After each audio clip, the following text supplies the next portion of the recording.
Is it gone? Yes. All right. So, hello and welcome to the Zooming Who's podcast. And I'm your host, Dustin and Kurdan. I'm Kurdan Sourpuss.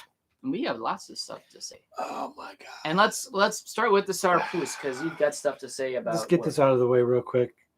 I think hate's a strong word. I said that earlier, but I'm going to censor myself and say that some teenagers that are inexperienced in the professional retail world, I dislike. Just the professional world in general. Just the professional Meaning world in general. You're out of school and you're working. That's professional to me. And not limited to Zoomers. This is teenagers from every generation, myself included. Even me. I was lazy as a kid, and I was never lazy, but every other one my age were, which annoyed me because it made me do all their work. Right. Yeah. Right. For sure. I was the exception to my own rule, but everyone else around me who was my age was a lazy fuck. Yeah. So I was working with this kid today, and I could just tell, I could sense that he was over it with me because I was telling him how to do something at work. That's the thing about the work world, is that someone is going to be telling you how to do your job, to do it right, so that they don't have to clean up after fuck-ups. For sure. They also want you to do the job right so that you don't have to keep telling them what they should be doing. You could just tell he was over it. He was over me telling him he was fed what up to do. The problem is... Because I kept making him go back and do something again. That's the right way to do it. He kept thinking he was done, and I'm like, well, no, you're not. That's so privileged. I hate that. Yeah, so privileged. He was about to leave an entire table, like 1, 2, 3, 4, 5, 6 shelves of a wrap. You've seen our banana table. It's huge. He was about to leave that thing empty and be like, our job's done. Sounds like a kid who hasn't had their parents to tell them that they should do something right the first time, and if not, do it again until it's done right. They don't do that anymore. No. The first time I worked with this kid, my folks lifted me by my ears to do something right. The second time, do it right. There's a reason why my ears are one height than the other. People ask me that. Yeah, it's actually true. Yeah. I have one ear higher than the other. But you learned and you corrected that behavior. Yeah. Because you realized, beyond the fact that you were getting punished for not doing something correctly, hey, I should do this the right way anyway. Maybe it's because kids think that they can get away with calling in child services on their own folks for like, they're making me do things against my will. Son, that is called being a child and growing up. You're supposed to do things, and you're supposed to do things you certainly don't like to do anyway. Right. But in the working world, that's all the day. Right. Your boss is going to be telling you what to do because that's his job, whether if you like him or not. And I'm not even his boss. No. Which is part of the problem. Hearing this from a peer at work makes it even harder to hear. Even still, I had more help from my fellow peers at work than I would from my own boss. Right. Even my last idiot boss, I had more help from my other coworkers, and I'd rather have my other coworkers tell me what I should do or what not to do or do than my idiot boss who I couldn't stand being around. Right. So there's some exceptions that I would rather hear it from my coworkers who have done it longer than even my boss has. This is all about growing up. Yeah. And kids these days are living in a gilded Not cage. just these days. Again, I say not just limited to Zoomers. Okay. Kids, it happens to be in a certain age group. These days because they're the High ones that are schoolers. the teenagers now. Right. But teenagers 10 years ago, same problem. I was an 18-year-old 10 years ago, and you know what? I saw the same thing. Yeah. I was the exception to that rule because I worked hard. There was a reason why some companies called me back because they knew that they could rely on me, whereas other people my age never got a call back because they were worthless. Hell, shit. There was one guy who had once told me, hey, we hired you back because you know how to do your job, and not the buff, muscular dude who likes to play with his nipples, like alone in a bathroom, just pull up his shirt and getting caught while playing with his nipples at work. That's hot. 17, 18, 19-year-old dude who works out and doesn't do any of the work he's supposed to do, but he'd go to a bathroom and look at his nipples and play around with them. You know what But that yet- dude had? What? He was obsessed with himself. Oh yeah, there's a reason why that people in front of a mirror that talk to themselves in front of the mirror, they're totally into themselves. Yep. Dude was totally vibing on himself. Oh yeah. I'm gonna make you taste this now. Okay. Before it melts and goes into moosh. Tell me that's not amazing. That's pretty good. Yeah, so with teenagers these days, hello Alpha. Teenagers these days and in the past, so pretty much teenagers in general in all time. Of any time. I would say probably in the last 50 years. Yeah.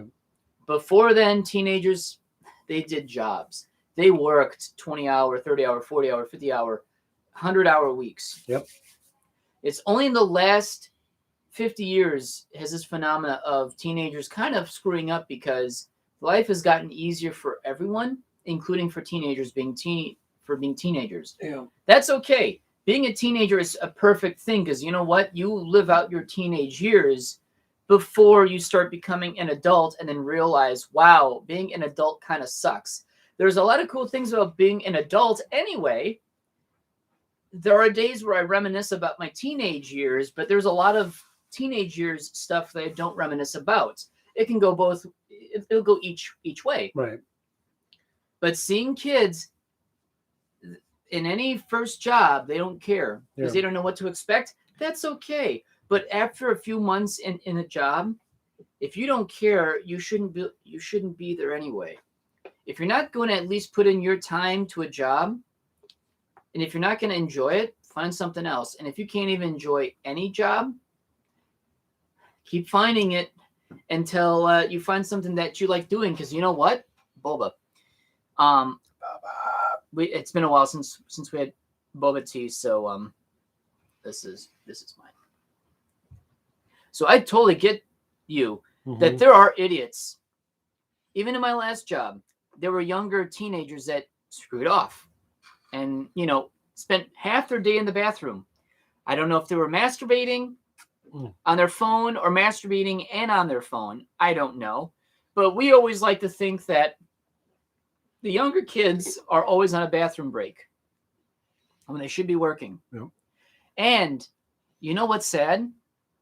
Is that when you need to talk to someone, for anyone younger than the age of 18, you look at the men's bathroom first. I'm sorry.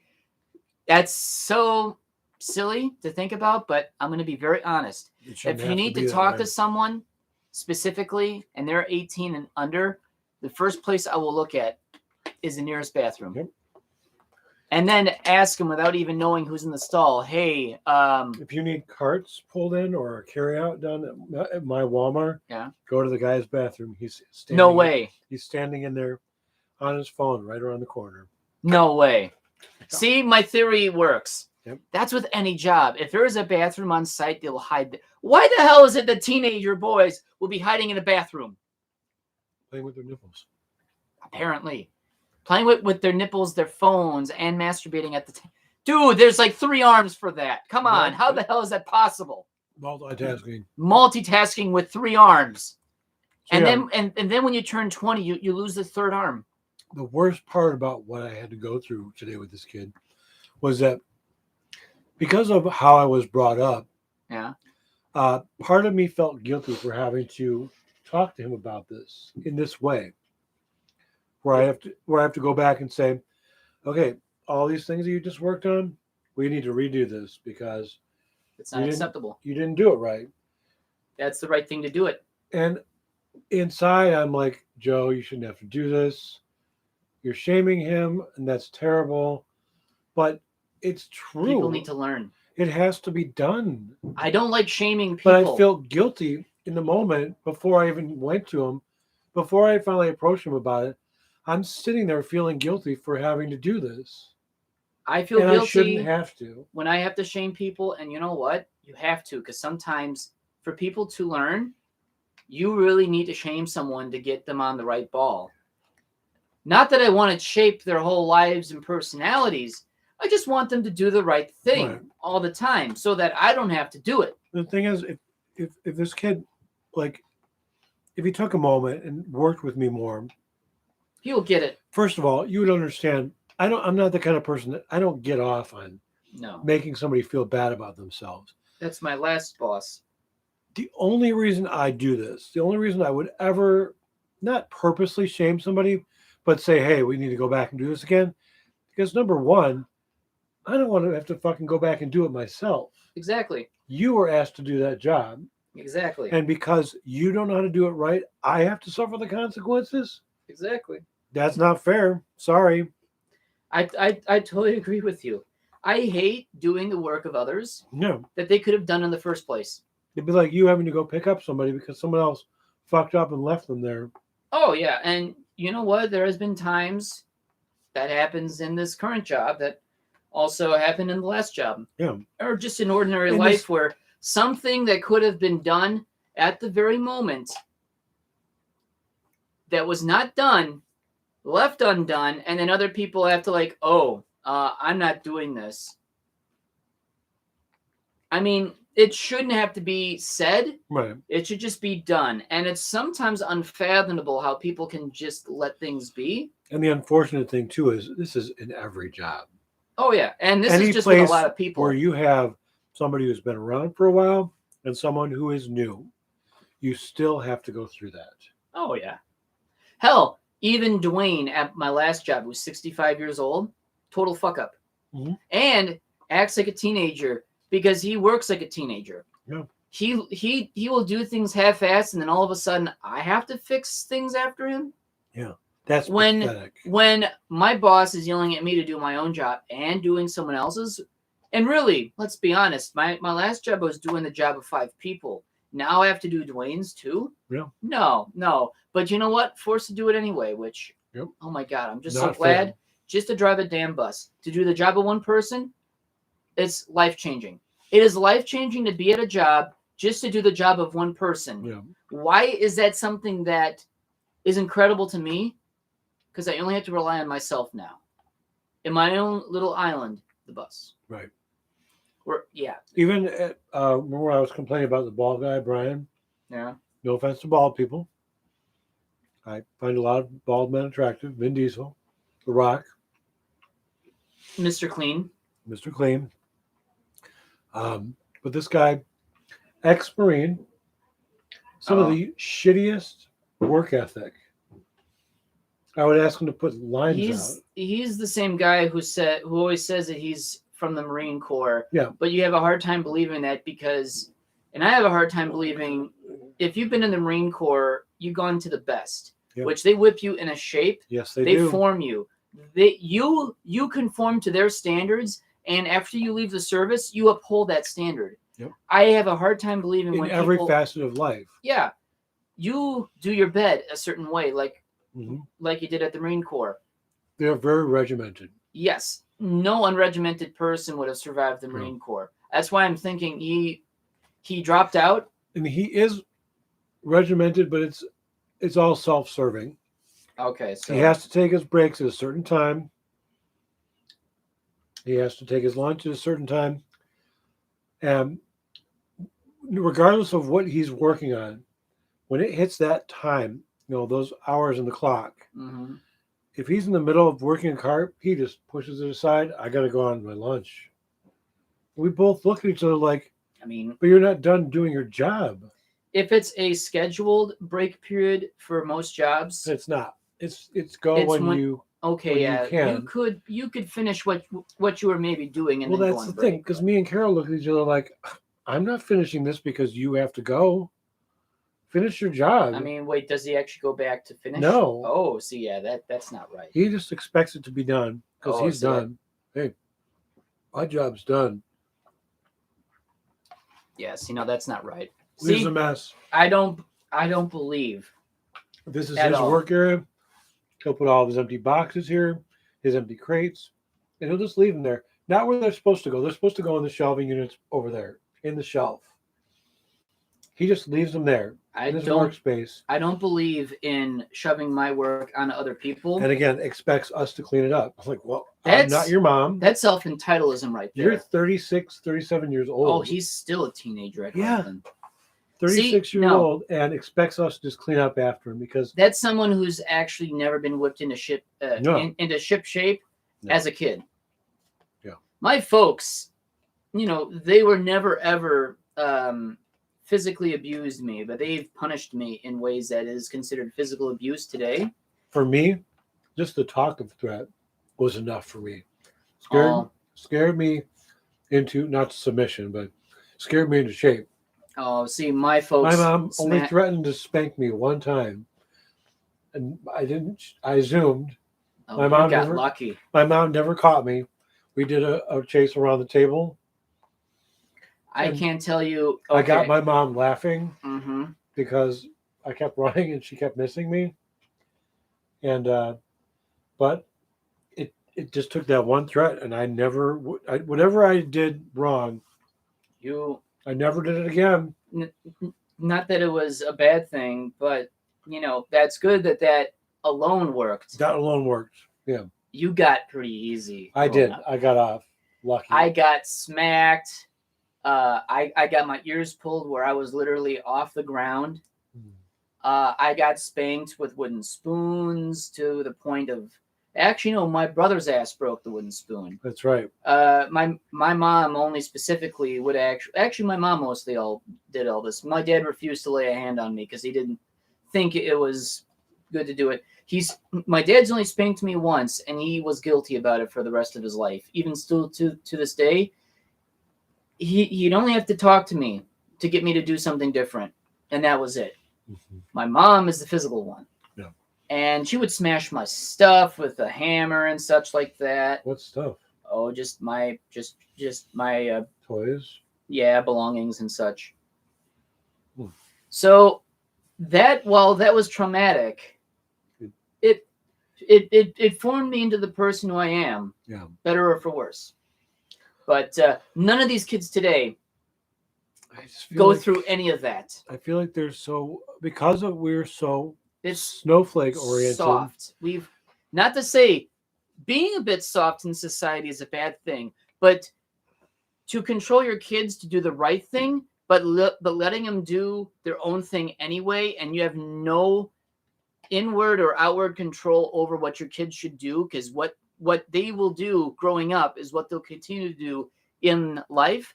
We've gone soft as a parental society that now we're too afraid of, I don't want child services to come after us because we actually scolded our child. My mom did things that most people today would consider child abuse, and it was just literally parenting. It's just very rough parenting. Well, that basically falls in the category of reprimanding. You get reprimanded for doing something bad. Right. So now, I was never abused suddenly. There's a big difference. The unusual way of doing it is for no reason. Right. It wasn't. There was always. I had to do something in order to get. There was a purpose behind it. Yeah, there was a reason why I had what was coming towards me for a reason. It never just happened randomly. Right, you did it. So my folks were never the abusing people. However, when I did something wrong, you paid the price. Anything was totally possible. That's called consequences of your actions. And boy, did those consequences were painful. Oh my God. This is why our management team fails. They weren't slapped enough by their own parents apparently either.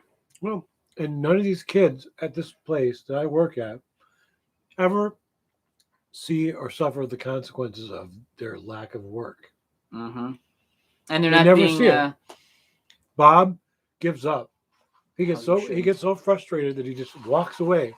And you know what happens? They sit back and they're like, awesome.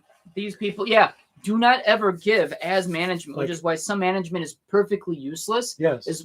Now, management is not supposed to be a nanny, but it's supposed to do one thing. Get people to do their job properly so they don't have to keep doing this unless there's someone new that they have to keep training. Yeah. Management is also there to make sure that people are on the right path to do what they need to do. However, if you don't do that as management, your own workers, which granted, I still think workers should control the company as well as management to a good degree. Yeah. But management is the one that's supposed to be providing direction for the whole company. Without that direction of where they need to go, you don't have a functional company. This is why Bob fails as a manager. Mm-hmm. Because he gets so fed up because he ends up doing everything himself. So they count on two things happening. Number one, Bob will finish the job for them. Yes, you know. It looks good as a manager, but you should not have to do that. And number two, if they fuck around enough, he'll get fed up and walk away. So then you leave that work for someone else. So he doesn't have to look at it happening or not happening. See, and then they literally, it's like a twofer.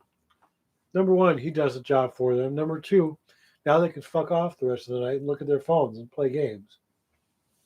I don't know how your store exists. I know, me too. We have 2 pairs of scissors in our produce back room. These are all child scissors. No, they're not. They're the kind of scissors that they actually lock together, like the 2 blades lock together. If you pull it a certain way, you can pop them loose. Apart? You can pop them apart. And they were using them as darts at a box. So is this kind of like Kill la Kill with the... Yeah, Kill la Kill. So you work at Kill la Kill. Yes. Do you have a junketsu? Yes, we have a junketsu. Yeah. So they literally practice knife throwing in our back room. Oh my God. And God forbid somebody walks in while they're doing it, they might get stabbed in the head. That's a lawsuit waiting to happen. Because it's going past the doors where Wow. Yeah, that's a lawsuit waiting to happen. This is why they have so much fun. They're like, this is great. We could kill somebody if we wanted. Yes, you can.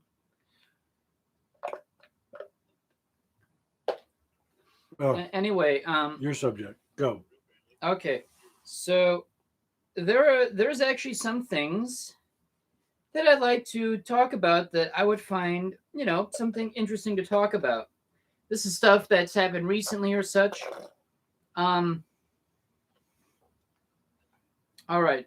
Here's an old, well, not an old subject that we've talked about, but here's an old fandom subject that's been kicking around for the last 10 years. And this is something that I've seen in greater numbers, but rarely, but in greater numbers, it does happen. Theft. Ew. Theft in the fandom, whether if it is from other furries stealing from other furries or just random normies stealing from furries. So recently there was one member in the, not our local community, but, in the U.S. furry community from Texas. I don't know if he's moving to Denver or what have you, who is driving across the country from Texas to Colorado. He stayed at a well-known hotel in Oklahoma or something like that, where it is known to be a haven for drug users. Okay. Left 4 or 5 fursuits in his truck. While he was staying there? While he was staying just for the one night. Okay. Left a traveler's check of some large amount of money for a down payment for, I believe, because I think he's moving across the country anyway. Condo, house, I don't know, what have you. It's genuinely not my business to really know, but apparently a traveler's check, some of the whole complete suits, bodies of suits or heads of suits were stolen, because apparently when he found out not this morning, but when he found out the next morning, he found that all the windows on his truck were smashed in. Things were rummaged through, and he called the police. Well, he decided to stay inside until the police came in. You wouldn't believe what happened next. The same people that smashed in his truck to take stuff stole the rest of his stuff while he was waiting for the police in the parking lot. He was sitting in the lobby of this hotel, which apparently a lot of locals would say, that was not a good location to be at. Little did this person know, he did not know. But a lot of the locals that said, hey, where did this happen? Oh, there? Oh, then I can see why, because that happens all the time. Ugh. So unfortunately, there's some things you just don't know until it happens. No. But apparently, the same stupid fuckers that stole stuff from the first time while he was waiting for the police came back to the scene of the crime, and stole the rest of it. Wow. So not only did he lose everything that was still there, he lost a traveler's check with the unordinary amount of money that was on it, along with a bunch of his clothing, his shoes, and whatnot. Now, it's an awful thing. I've never had anything stolen in my life, but it would be awful because you know what? You feel violated. Yep. And it's sad that even your own vehicle in a parking lot in a hotel that may be lit or not lit, it is violating to know that even your own vehicle is not safe anymore. And that could happen to your house. It can happen to your apartment or condo. But my big thought is, now, ask me this question 10 years ago, and I would have done the same thing this guy done.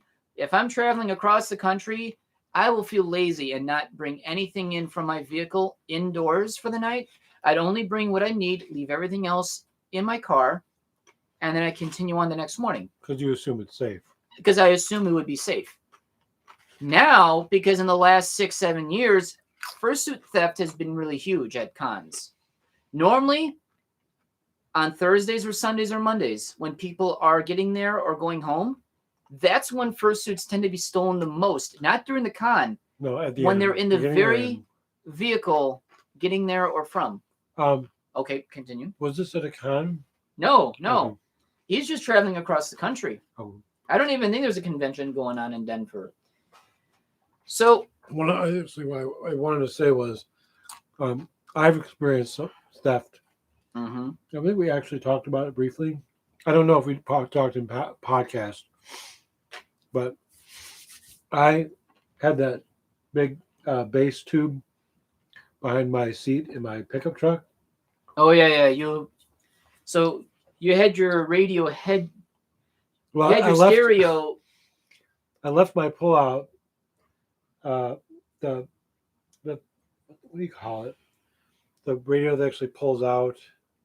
Yeah, you didn't take your radio out, right. And that got smashed in, and the subwoofer, and the same guy that came to you and wanted to sell you the stuff that he stole from you. No, Oh. That's not what happened. But somebody I worked with actually stole it out of my driveway at my house. Oh, see, now that's wrong. Talk about feeling violated. Yeah. Somebody that I worked with at True Value Hardware knew where I lived, or approximately knew where I lived. I think he followed me home one time. See, that's creepy. Without me knowing. And because I had showed him the subwoofer that I had behind my seat, woke up the next morning, and the key, you know how the keys are on the old GM pickups? Yeah. He carved around the lock, pulled the whole thing out. See, the guy should have waited. Did you book him? No, I had no proof that he stole. Did he ever talk to you afterwards? He was proud about it.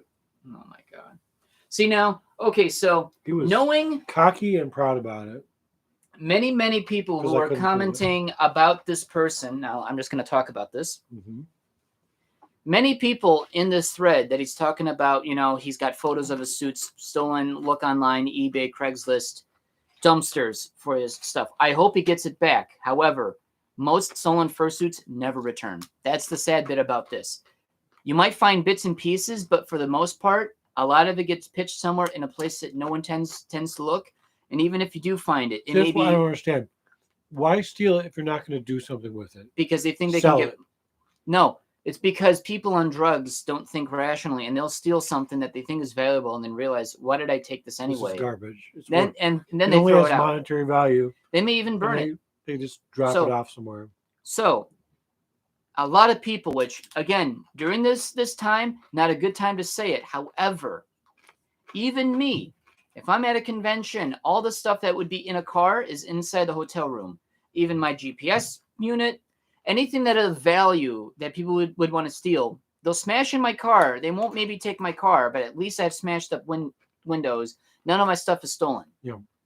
And I would only load up my car if I plan on leaving at some point. Or if I'm loading up, I immediately load up. And I lock my car every single time between trips. Because you know what? I don't trust enough people. And you know what's the very first thing that I bring into my hotel room? Which, again, I plan on making a fursuit con video on how to do cons the right way from none other than moi. Because I've done this long enough and learned from other people's you spoke mistakes. French. You said me. Yes. I've learned enough from people's mistakes about this very thing of fursuit theft that I don't want none of my shit stolen. So the very first thing I bring into the hotel with me on the way to the desk, my fursuit bin. Yep. My fursuit bin. Because you know why? That's the very first thing people at a con will steal. Yep. In the outside world, it's your bags. That's why you don't leave shit in your car. Granted, would I say this to the poor person who lost all his stuff? No, because it's not good timing. Yeah. However, he could have taken the bit of time if he knew that this was a bad area, which he didn't know. He didn't know.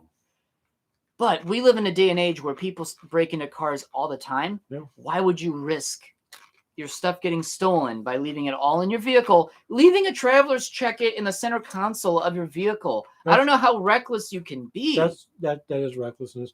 I mean, if it's an area that I frequent, if I've grown up there and I know what it's like, then I know what I should and should not bring in. If I'm just staying somewhere temporarily, you don't know very well. It all comes with me. That's the theory, is that you're better off bringing as much of your valuables inside your car. If you have a hatchback and you have a parcel shelf, don't just take the parcel shelf and throw it out. No, those things are useful because you know what? You can keep the stuff in the trunk of your hatchback and no one knows that it's in there. Yeah. Whatever that they don't see, they won't bother going into. Yep. But that's why I think it's almost smart to drive a car like mine where it's rusty and looks kind of worn down. People tend to I don't know about that. People tend to take rust buckets and go for joyrides. Really? Yes. So no one is safe. But I mean, as far as like stealing out of it, you would think, okay, well, it's rusty. Probably not going to have anything valuable because... I'm going to stop you there. People who are going to steal a car are going to steal a car. Right. I'm not saying... Doesn't matter. However, people I'm not saying steal my car. I'm just saying steal stuff out of the car. People on drugs don't care, don't think reasonable, and logic is thrown out the window. Mm-hmm. They don't think that the Mercedes-Benz they're stealing from could be from a gang member that probably sells them their drugs. And, yeah, because druggies don't actually think on their mind. They think of drugs because they want their next fix. They'll steal from a Ford Festiva, from someone who absolutely needs the car, and then fuck around with their shit because, like, people who aren't doing so well need their beater to be destroyed because their drug use is more important than just leaving people's shit alone. So, again, I hope this individual finds his stuff okay. My experience with this being seeing this happen throughout 7 years of time, because fursuit theft has become a big thing in the last 7 years, pretty big in the last 4 years when it's really, really not. Mm-hmm. The last 2 years don't count because no cons happen. So really the last, 4-6 years, I don't know. Most of the comments gently say, next time you probably should take as much stuff out of your vehicle when you're parking somewhere that you may not know so much. It's like keeping a gun in your car, keeping it in the glove box. What happens if they look everywhere and they see a locked case? They're going to take it because they don't know what's inside because they think it's valuables. Or a gun that they can probably sell on the black market. And you know what?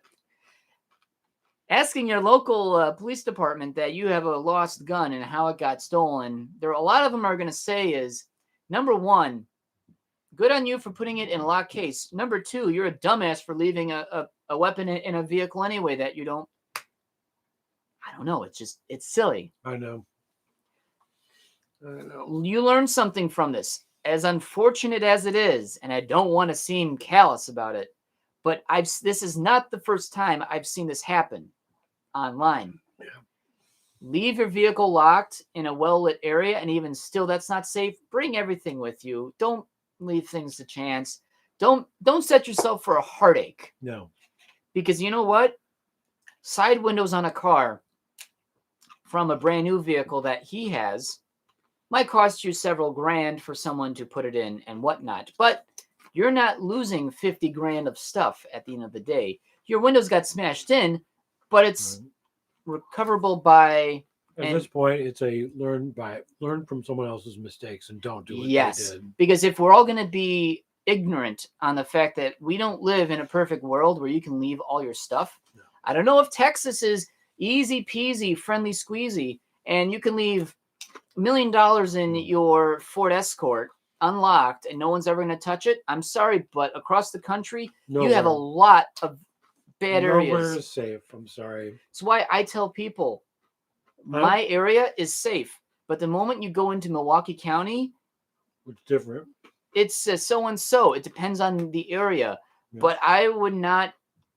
Don't ever chance it. I have friends that don't even lock their apartment doors, and I always get weird about that. I have friends that never actually lock their car doors. It's like, aren't you afraid of your shit getting stolen? Nah, it's like, I am genuinely surprised about your honesty with society. I'm from Milwaukee and you lock everything or it's gone. Yep. Because most cases people will check for doors before they start smashing in windows. So again, unfortunate set of events. It's awful. I would never wish it on anyone. But this is sad, depressing shit that you learn from, that you don't want to make the same mistake. Because it's always Thursday, Sunday, and Monday of a convention that people's cars get broken into. And their fursuits, their clothes, sometimes even their wallets and money that they leave in their car for some unknown reason get lost. Or some furs leave their keys in their car. Yeah. Like beaters. But why they would want to do that in the first place, to bet that their car is going to get stolen in a faraway state where they have no way to get home, I don't know. So I wanted to talk about that because it's awful. I wish him the best. I am not optimistic he'll get any of his stuff back. The only thing he was able to bring inside was his camera gear, which cost quite a bit of money. But, I mean, frankly, over camera gear or fursuits, I'd rather have the camera gear stolen than fursuits. That's replaceable. You have... I mean, yeah, it sucks. Okay, you may have spent a few thousand, several thousand, maybe $12,000 on camera equipment, but fursuits? Depending, you could recommission them. Yeah. Now, because of something like this happening, there might be some silver lining that some fursuit makers may come out to the person and say, hey, look, if you don't find your fursuits within several months, not that I know this is happening behind closed doors, but I wouldn't be surprised if some very, very generous fursuit makers are saying, hey, look, we're following your story. We feel bad for you. We would like you to get on our list and work something out. Because I have seen several fursuit makers say, hey, I've PM'd you. Find my message and we'll talk from there. Your original characters you get attached to for fursuits. But it's something else when fursuit makers in this fandom will go out to someone and say, hey, look, we're sorry. Let's see what we can do to help you. I find that impressive. So I just hope, and this is my, what do you call it when somebody is always negative, looks at the bad side of things. Yeah. I just hope that people that do that are actual legit, like they actually legit got stolen, and they're not trying to scam their way out of getting... He showed a picture of his vehicle with smashed up windows, and the very first photo before the rest of his suits got stolen, you can see the fursuits are all pushed around in his car. I know. I'm just saying. Yeah. I'm just saying. You have to be genuine about that. Yeah. I just hope that it's actual, like somebody who legit had something bad happen to them, and not somebody trying to scam their way out of getting something from somebody. Frankly, that's a furry career-ending move in that case. Yeah. But this is being genuine. So, not that I want to make this a learning tale of what you shouldn't do, but please, you're traveling across the country, and if you value any possessions, whether it's furry or non-furry, and you don't want it stolen in an unknown land that you don't know nothing about, please, if you're staying at a hotel, please bring in your stuff. Take that extra precaution. Which, if you have 4 fursuits that you're traveling across the country in, if it was a pain in the ass to get it in and out, it's more of a pain in the ass now that it got stolen. Yep. Because now you're angry that all your fursuits have been stolen, where, frankly, it would have been, not that you would not have known the area was bad, but you could have at least still prevented something from happening. Your vehicle could have been smashed up, but you can drive around with smashed up windshield or with smashed up windows until you get to your destination and then figure out things from there. Yep. Get a rental car and then go on your trip. Fursuit stolen, that's a pretty sour thing. Unfortunately, it just fucking sucks. It's just me. I've learned enough from a lot of people's mistakes over the years to not do that. And this is just another sad example of it happening again. This time, not at a convention for the first time, just at a random hotel that is known to be a hive for drug use. So that's one subject that I wanted to talk about. Yes. Now, speaking about cons and such, and the Omicron virus and stuff like that, there might be some word, not that it is known, it's just rumor, it's speculative, so I won't put too much store into it. However, it is for certain that some cons aren't doing so well financially because they can't afford to stomach up the money of paying for a canceled year because of the contract. Then there's also cons where if they rent out an entire hotel and half of it gets filled out, they're obligated to spend their money out of pocket for the lost money revenue for the hotel. Okay. It is incredibly possible that further confusion in California might go under. Wait, say again? Further confusion in California might go under because a lot of people are backing out because of certain reasons. Some of it's COVID related. Some of it, they think the con is not stable ground. They feel like it may not happen. Or maybe it is happening this weekend. I'm not sure. If it is happening this weekend, it's happening this weekend. But a ton of people that are going and that haven't, that backed out or who have gone, they're not sure if the con will survive another year like this. Some cons may even consider the idea of going another year without any cons unless their hotel decides to do it for them. I have a feeling 2022 could be a repeat of the last 2 years, except I have a feeling this will cause a phoenix effect across the fandom where established old-time running conventions will not survive. We'll have fewer conventions once things are normalized that now will encourage new people and old staffers to recreate new conventions in their place in time. Hence the phoenix effect of a newer convention, totally different from the other, but in spirit, will take over older conventions that didn't make it past this period. I have a very, very weird feeling that a lot of the conventions that say were to happen this year physically may or may not happen just because Omicron is so potently infectious, because it doesn't take as long as the other variants to get you. And I know so many people who got sick with it so far. People who have gone 2 years without being sick have now finally gotten it. This is pretty much a big deal. Whether if you believe it or not, a lot of people don't want to go because they figured, hey, their health is worth more than going to a con. I would like to go to First Squared in Anthro, Ohio before things start to shut down again because I would like to go to a few more conventions just to feel a little bit normal. I don't mind wearing a mask. That's no big deal. At MFF, it was just perfect.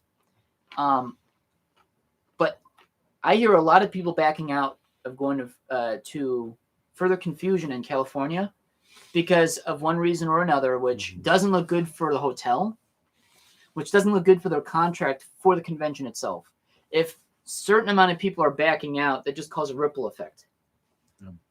I have some fear that some cons will just cease to exist by the time that all this is done. Some of them may or may not.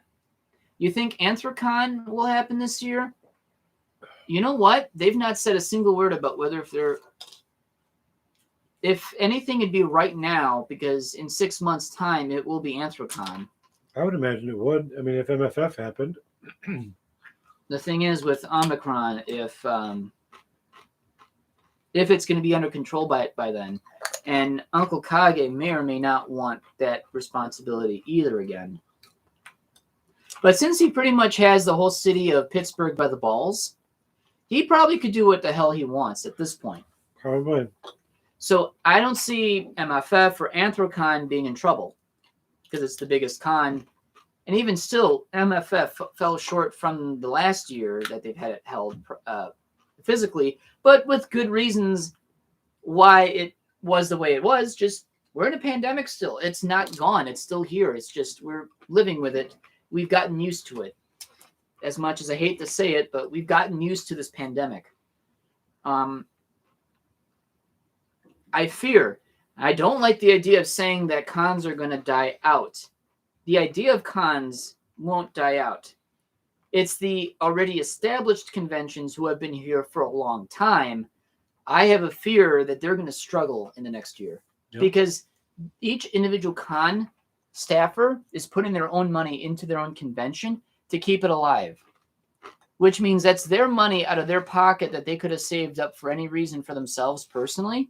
They're spending it on their own convention so that they can still have a convention for the next year.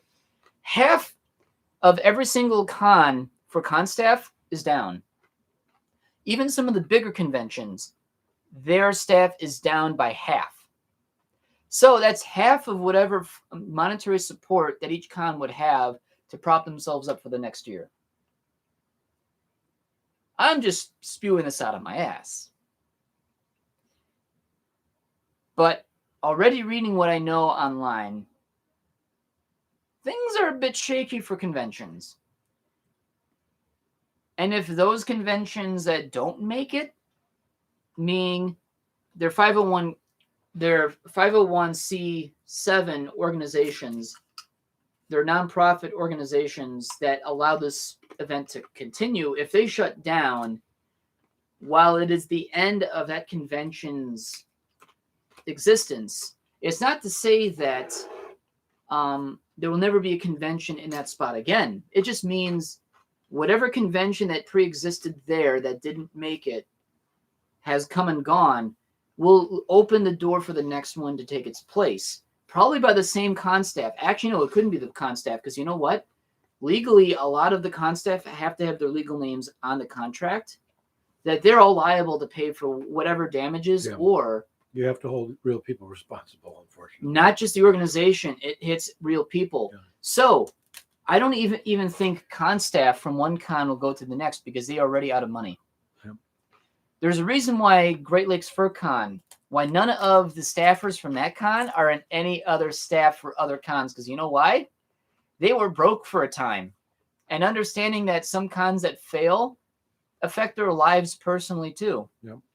Which means they can help other conventions, but out of their own free will, their free pocket and free will, or something like that. But a lot of failed conventions that don't survive, that fall, a lot of those people that run conventions don't tend to run. They don't run another convention again. That's sad when you think about it. That makes a baker's dozen there. Pull a sausage. So that's my thoughts about further confusion. Bam. It's a long time standing convention. How long? 20 years or something like that. I think it's been going on for 20 years. 2 decades. So it's one of those things where it's sad to see if it does go, because they seem to be struggling a lot. A lot of people are jumping ship. I don't know.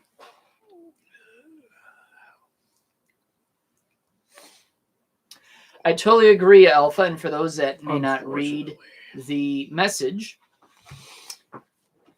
that I really think cons should take a break this year because COVID really making everyone worry and are just not worth it. In that case, I agree. But the unfortunate thing is, we've been taking breaks for 2 years now. Some cons have taken breaks for 2 years, even 3 years. But Some I of mean, them have, due to COVID, specifically 2 years. right. We missed last year first squared because COVID. Luckily, the year before, first squared happened just before Things shut down. started getting shutdowns over here. Within about So 3 weeks, we things lucked were out shut that down. year. It's just, if everyone's going to get sick, may as we all get sick right now and hopefully just get it done. The problem is that's not how things work. No. So it's just gonna be a continual thing. I would rather have cons happen, but also in a sense, I can see this running out of control to the point that cons will then say, "Hey, look, this has gone way too insane. That the number of people getting sick across the country is just astronomical amount." It is very possible that some cons may back out on their decision to run a physical con and do another virtual con again. Yeah. That is one way for them to make money, is a virtual con, just to keep them through for another year. When you say make money, really, we're raising money for charity. So Raising money for charity, but also, too, I'm pretty sure that they could make money on the side, which is generally it's used to help run the convention. right in terms of membership, like pretty much the money from badges and such. They count on people to volunteer their time because none of the people that volunteer get paid. Oh, no, you're not supposed to get paid. That's why they're expecting people to register for cons. And people ask me, why the hell do you keep registering for a con? It helps the convention. That's the only way the convention makes money. If a convention does not make money, bye-bye convention. If everyone ghosted a year at a con, you ruin the con. You can donate as much money as you can to charity. If everyone ghosted a con, you help the charity, but you didn't help the con, which meant the con just disappears almost immediately. That badge is the coolest thing. Square. Oh yeah. That's an example of a con that's doing well. Oh yeah. That is well supported. There's a lot of super sponsors and sponsors. Because of those people and because of the people that register, we get cool shit like that. Right. I should probably show it, so I'm not just pointing. And Alpha too, yes. A lot of people don't want to go back to doing virtual cons again because we like the idea of doing a physical con. I don't have the capability to do a virtual con. That's just a lot of money. I don't have the time for it, unfortunately. Why don't you turn it on? This is the first squared badge. Mm-hmm. It's got a little LED. You should show the other side to show how it works. They don't need to know. Actually, they should. It's pretty fascinating. A lot of people would rather do between green, red, blue. A lot of people would rather do physical cons, but they want to do it safely. Unfortunately, with pandemic, you get rid of the safety aspect of it. But if you do virtual reality, a lot of people they can't afford to do a virtual con just because of the technology involved. It's just not easy to do. You can see the little battery and little pinouts for devices and such. It's made on PCV board or PVC board or something. I'm not sure. I don't know enough about technology. I know mechanics, but I don't know anything about electronics, which could probably change, actually. I would not mind learning new things. Yeah, coolest badge ever. It is the coolest badge. We will never see another badge like this. No. That's when you know when you made it big for a convention, when you're doing cool stuff like that for everyone. That's everyone. Yeah, not just sponsors and super sponsors. Everyone got a different board. Everybody that registered. Yeah.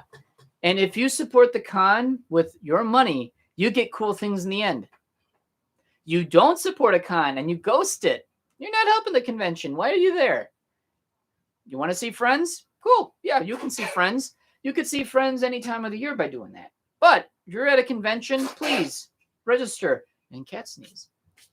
Cat sneezes normally make airplane ears and they go back. I would highly recommend if you just go to a convention just to see your friends, at least register for it. You don't even need to pick up your badge. Just say, hey, $40 helps a convention a long way. So yeah, there might be some hard times ahead for conventions. I'm hoping it's not the case, but it's starting to look like it for some. Some seem to be doing okay. Others, not so sure. And the rest, we just don't know how they're doing because they're not saying a whole lot much, which is also troubling because when they don't say anything at all, you have to really wonder, are they still a thing? It's what happened with GLFC, Great Lakes Fur Con. They've not said anything for months before before they were supposed to do their con, and when 6 weeks before convention, they shut down.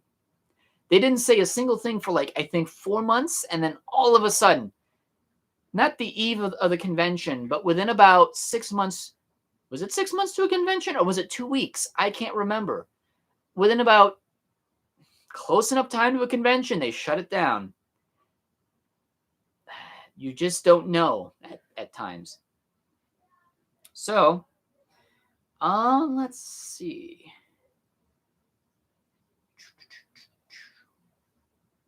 So, there's been a few depressing subjects.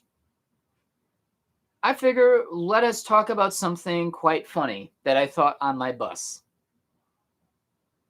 Something that we all tend to talk about on one subject or another. You should end on a high note, not a low note. Right. Well, I mean, we're nowhere near ending this because we're only an hour in.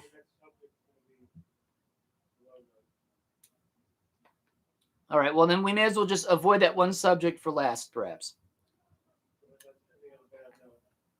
I mean, I don't really think of it as a bad note, but a downer note.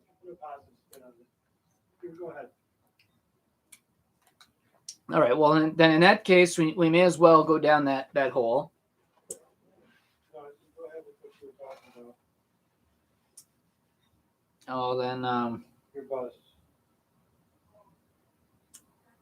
Sorry, I should never have said anything. Just go ahead. All right. So, with that, there are were-creatures in the world. Werewolves, were-cats, were-dogs, were-hoosks, were-horses, and such. You get the idea. Humans turning into something else. What happens if you have furries or werewolves turning into were-humans? You know how funny and how silly that is? Turning into a were-human. Just think about that. Cat's being quiet.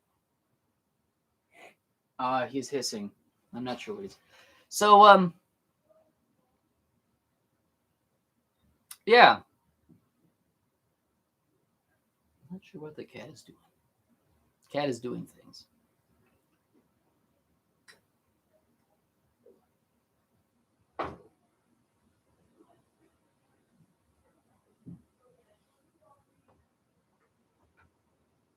We got dead air.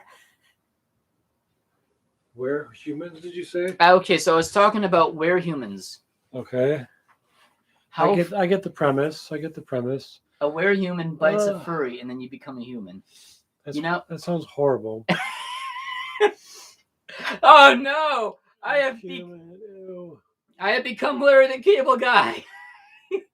So imagine if some really buff fit furries turn into Larry the Cable Guys. That's just sad. You're wearing plaid shirts and such like that. You're wearing a hairnet back baseball hat or cap. No. And then you're on stage and you got a microphone. Like, what the hell is this? That's just part of the whole where human experience of that is a lot of oats, cat. Too many. I gotta save it for another day. I thought it was gonna be. It's just too much. Cat snacked. So, just the idea of a bunny transforming into a werehuman. It's like, oh no, I gotta pay taxes. Oh. That's just sad. It's stupid and funny at the same time. I don't know. To me, that's just like, we're human. You don't even have fangs. You don't even have hair. It's just like, oh, wow. I drive a Lincoln. And I need to go buy more milk. Why is that? I don't know. So what happened on your bus? You were about to say something about your... That's what I was saying is I thought about it on my bus. Yeah. Okay. Gotcha. Cool. All right. Well, then with that, I'm going to the next subject. Okay. Let's see. So here's one for the last week that's confused me, and it's seeing garbage cans, days galore. Across the whole city, everyone's garbage cans are everywhere. On the side of the roads, in the ditches and whatnot. It's like, wow, people have gotten really, really lazy. Yours included. Yes. Which I kept pulling up to the driveway, and I kept seeing them, and I kept thinking, you know what? I'm not bringing these in because it's not my responsibility. Well, because every day I would pull up to the driveway and I would see them sitting there, and I'd be like, these are here for some reason. Yeah. So for the longest time, I thought, ew, werehuman sounds so boring. Yes, that's what I think. That's what I say too. Oh no, I've become Larry the Cable Guy. And then everyone that becomes a werehuman just becomes Larry the Cable Guy. And it's like, oh no, no mas. No mas. No mas, Larry Cable Guy, no. So I decided to bring him in myself. Then I found them on the side of the road. The garbage cans. Yep. Apparently, we switched trash collection companies. Yes, we did. The city has outsourced to a different outsource. Yes. Although it's actually been a different outsource before then. Right. So really, it's not even New Berlin does its own trash collecting. It's just they had a company for the longest time do it. They probably ran their contract out, and they decided to go with someone else, which that doesn't sound like a good idea because I can see this being a really bad thing. They're either going to be really good or they're going to be terrible. I think they're going to be terrible. Probably because it costs the city less money. That's what I thought.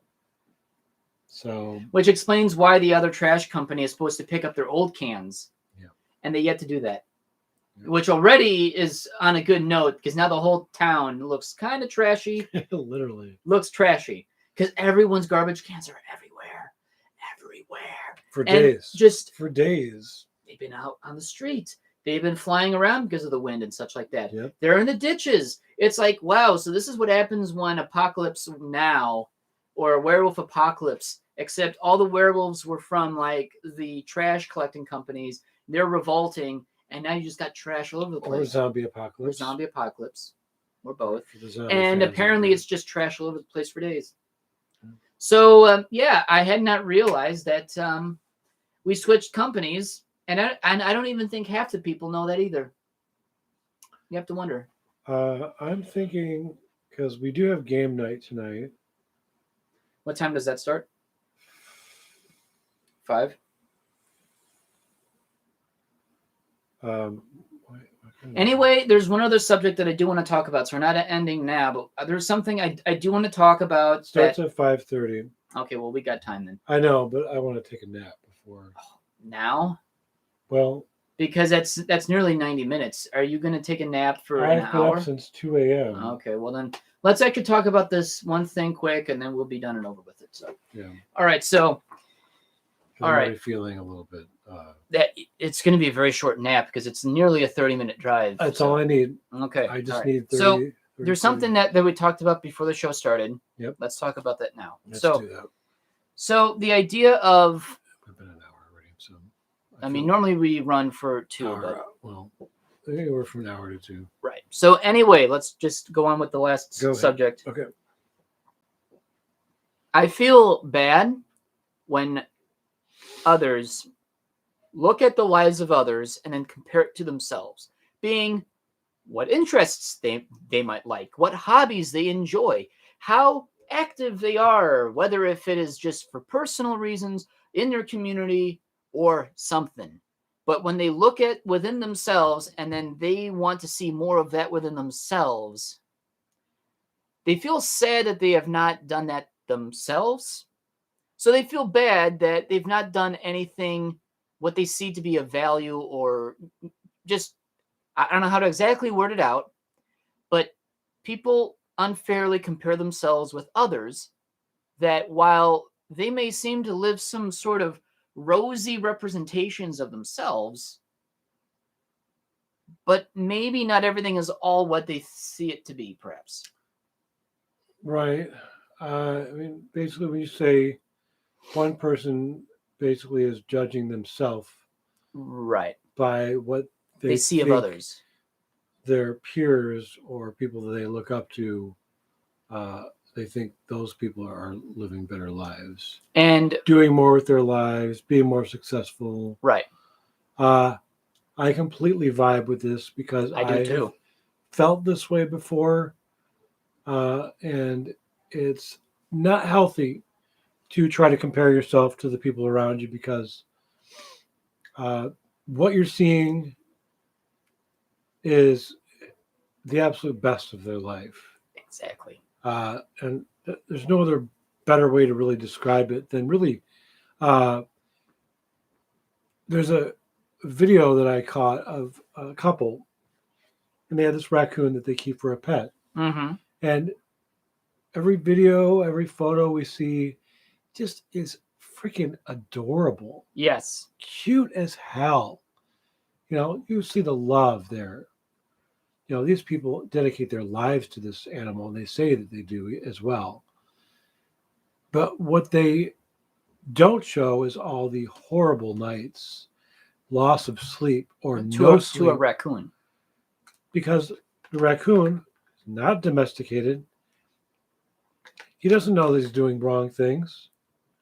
And you can reprimand him or scold him. He's still not going to know. All the bites, all the scars, all the tears. Yeah. Their relationship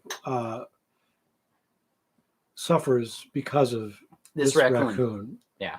And they basically spell it out and say, what you guys are seeing is the absolute best moments. Yep.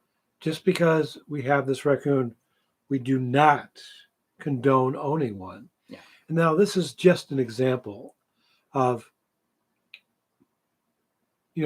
seeing what others want you to see. This is like Facebook, Twitter, all social media. Instagram.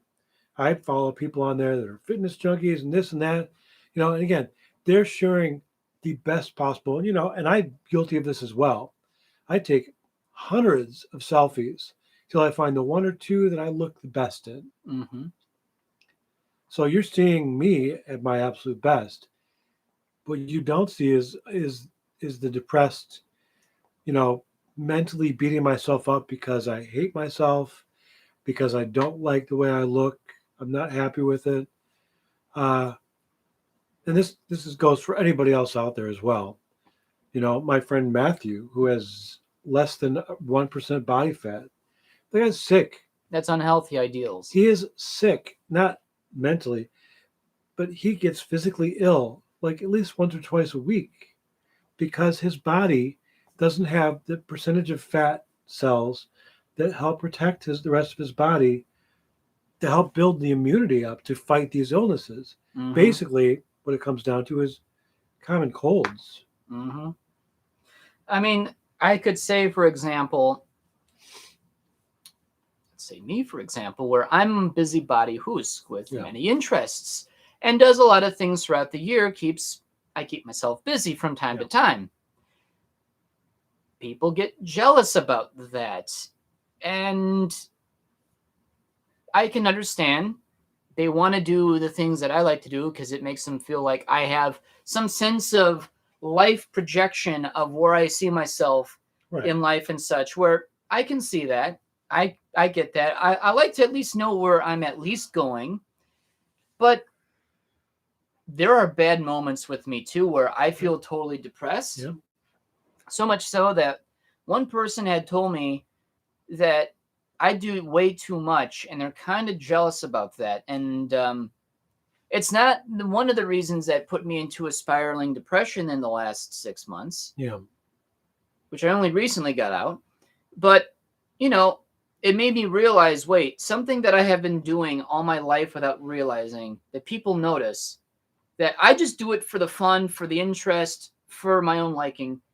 The things that do make me happy, I do it because I know it just does. Because you know what? That's just something I grew up with. It's not something that you do overnight. Right. This is something over a lifetime that you just accumulate. Well, not really accumulate. I guess to accumulate the interests. You get in the habit of it. You get in the habit of doing something and you never think twice about it. Because you enjoy it. But when people make a mention of it, say, wow, Dustin, you do way too much. Like you do a lot. Then that gets me to really think like, wait, I do? And then the more I think about it, it's like, wait, so this makes people angry or upset or depressed. I don't think angry, more jealous. Jealous because they see you doing so much and they feel like they're not doing enough. They're not contributing enough to themselves, to society, or what have you. And I feel like that's unfair for them because I do the same thing to others. Right. But it's understandable. Yeah. It's understandable. I might see someone who has as much time on the planet that I wish I had, knowing my time is always limited because now 4 days of the week is totally lost. Like I don't do much of anything. So much of my whole week is totally gone. When I used to work 5 days a week for 8-hour days, it seemed like I had as much time as I would have on the weekend to do stuff. Now I gain that extra day, but at the cost of 4 days, totally lost. Yeah. Can't do a single thing. Can't even, I don't like saying this, but I can't even shower properly eventually just because I barely have enough time to live as it is. And those days, I never see you. Like, no. I'm in bed before you get home. Yeah. And I wake up to go to work before there you are days up. Where he will never actually see me for 4 days straight just because of how busy I tend to get, right. Which then makes me feel bad that all the stuff I want to get to, I never get a chance to. And when I get to, I feel so far behind. I am literally maybe, because it'll be a year this upcoming month, it'll be almost nearly a full year of trying to catch up to the things I enjoy doing because it's all piling up. Right. And there's a reason why I don't go for extra days for work because you know what? That's insane. That's suicide to me. Yeah. And I look at some of my friends who have all the time in the world, and then they complain about nothing to do, even though they are also busy as well as I am. They're very, very productive with their time like I am. Yeah. But they have as much time as I wish I had, and they get so much done, even free time. I get jealous of that just because I don't have that reality anymore. The worst part about this whole thing is that you can tell someone that you can, take moments where you do this or that. If you're looking at your phone all the time or this or that, maybe take that moment to do something else. It's easier to say than do. Yeah. And it is impossible to tell someone how to live their life. I think that you have to do it for yourself. I do this every time I go home from work to decompress from my 12-hour days. I wish I do the same thing. I could use those 2 hours that I would have by myself to do something else. But sometimes me decompressing for 2 hours just to get me mentally ready for the next day is all I'm able to do. Right. And then there are reasons why I feel so uptight, like I'm an uptight asshole towards anyone around me, because I realize my days are more precious than I ever thought they were before. If I can get some things done within a day that I have off, to me, I feel like that's a good day. Or if I'm seeing someone or this and that.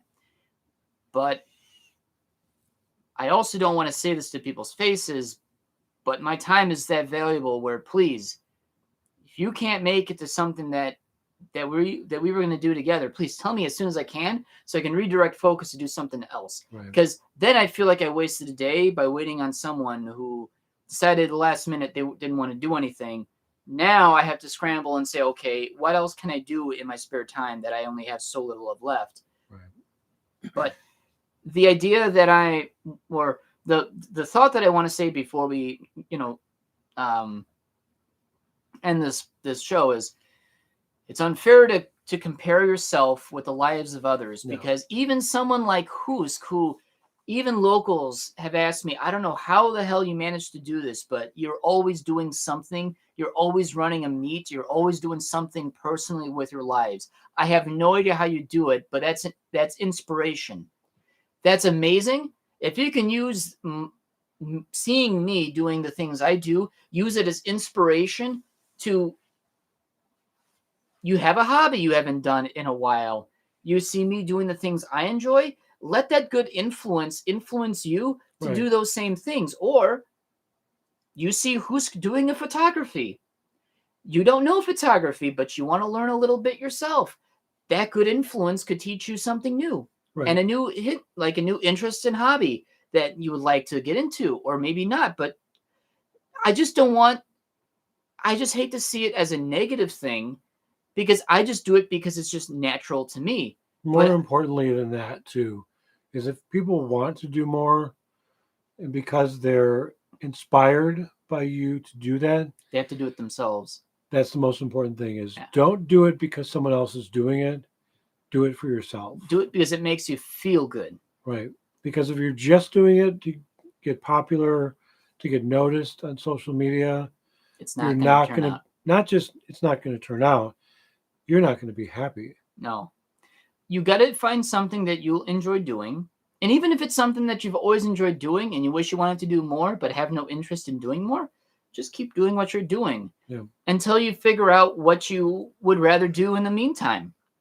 Don't ever make it seem like you're forced to do something just to do something. Right. And I hate it when people think like that, because that makes them even more unhappy, like you just mentioned. I know I talk about him a lot, probably because I have a secret crush on him, man crush.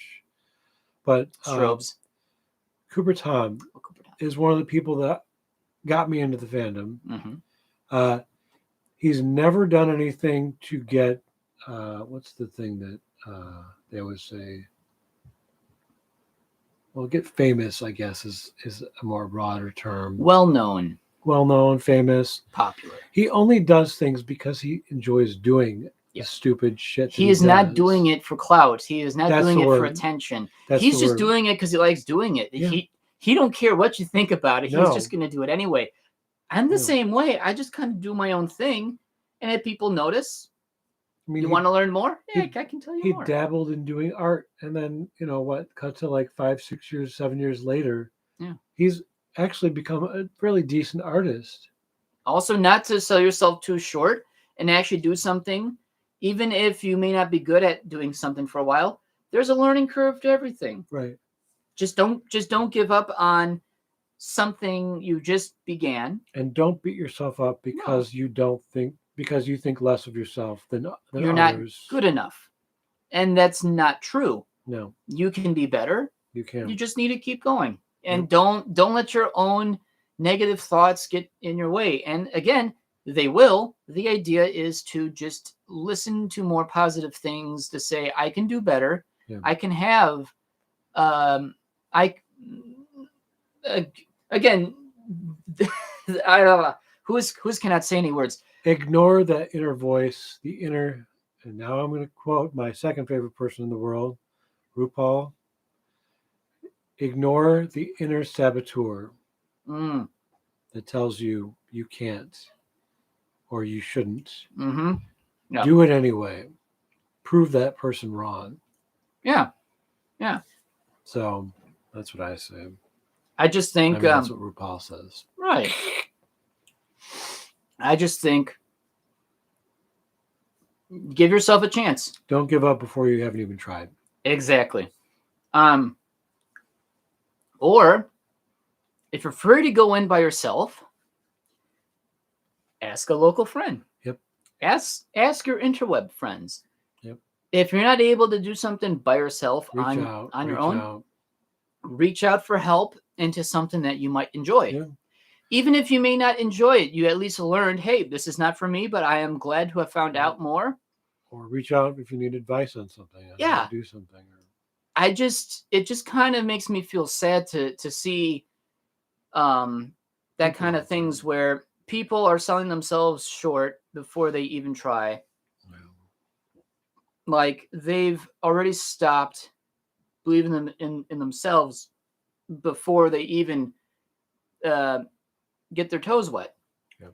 And there are some subjects, there are some interests that I have tried to get going and then realized it didn't work out. For example, I tried doing a local softball meet. Well, really it was kickball meet. You know what? It was my first local failure. Sometimes you just need to figure out what actually does work and then figure out, hey, it may not have worked so well, but hey, you can say you've tried, you've attempted, you've not only just tried once, but you tried an entire summer, and you know that the failure was sweet.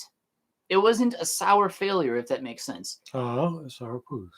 It was a failure that worked for the time being, but just never caught on. But now you can say that it was well worth doing because you kept at it until you saw it through.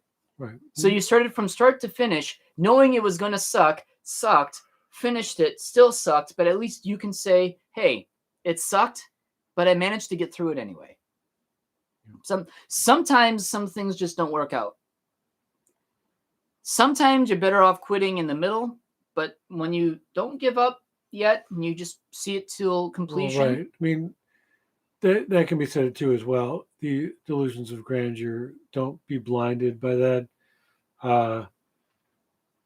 Try to set realistic goals for yourself. Mm-hmm. If you don't see something going through, cut your losses. Sometimes it's worth doing and that. Try something else. Mm-hmm. And again, to me, I only know myself because it's just something I only grew up because it was just a lifetime of me doing things that I enjoy, my interests, hobbies, and the such. People ask me things that I find interesting and alien because I've never thought of it like that before because it's just something I never thought about. I just always did. People's always just kind of told me, hey, you do a lot for us. And like, I guess I can see that because I've never thought of it like that because I just do it. And just because you see someone who is going through those same motions of doing things, it's possible for you can do those very similar things or different things too, just by believing in yourself. Would you say that, Booze? Definitely. So I kind of wanted to touch base about that. We need to touch base because I think it's something that needs to be talked about. There's just a lot of people who have high expectations of themselves compared to others. It's not fair for them. Them being the person who's comparing themselves to others, you need to give yourself a chance. And if you want to see yourself doing something, you got to give yourself that chance to do it. So, you look like you're about to fall asleep. I am. I'm sorry. All right. Since it's going to be, we'll be fashionably late. That's okay. 14 hours. Oh, wait a minute. No, that's 5:30. Okay, so we're going to cut this short now. Yeah. So, this has been another episode of the Zooming Hoosk podcast, and I am your host, Dustin Husky. And I am a sleepy sourpuss.